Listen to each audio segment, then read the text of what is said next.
গাছে গাছে ঘুরে পাখিদের জল খাইয়ে তৃষ্ণা মেটাচ্ছে এই ক্লাব। তীব্র দাবদাহ আর তাতেই বহু পাখি হিস্ট্রোকে আক্রান্ত হচ্ছে।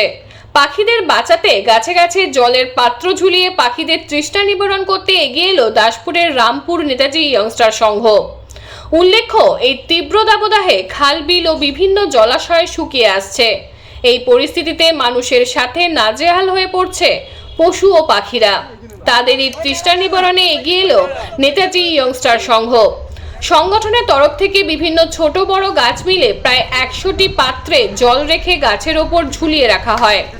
সংগঠনের সভাপতি তরুণ বেড়া বলেন, পাখিদের সংখ্যা ব্যাপকভাবে কমে আসছে। এই গরমে প্রচুর পাখি হিস্ট্রোকে আক্রান্ত হচ্ছে। ফলত তাদেরই রক্ষা করতে আমাদের এই বিশেষ উদ্যোগ।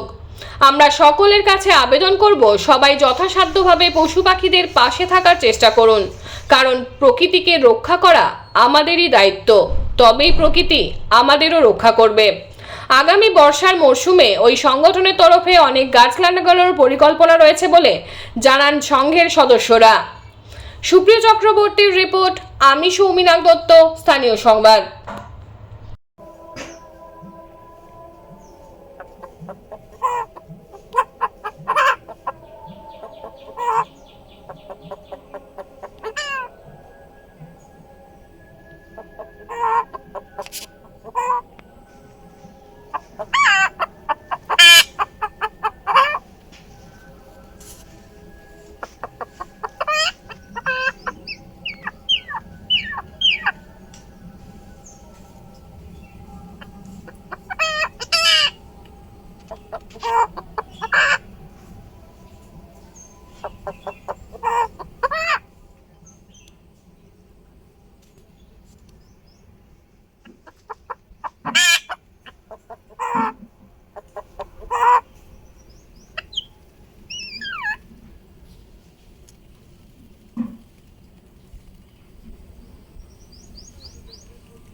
নেতাজি ইয়ংস্টার সংঘের তরফ থেকে আমরা সবাই এই গরমের দুর্দিনে আমরা সবাই পাখির জন্য কিছু খাওয়ার আর জলের ব্যবস্থা করেছি।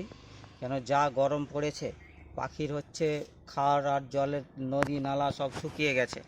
তাই আমরা পাখির জন্য জলের মাটির ভাঁড় আর হচ্ছে প্লাস্টিকের বোতলে জল দেওয়ার ব্যবস্থা করেছি গাছে গাছে ওপরে। প্রায় আমরা 100 খানেকের ওপরে আমরা ভাঁড় আর প্লাস্টিকের বোতল ঝুলিয়েছি। আমরা চাইব এই জিনিসটা দেখে সাধারণ মানুষ যে তারা চেষ্টা করুক যে আরও পাখিকে জল দান করার জন্য।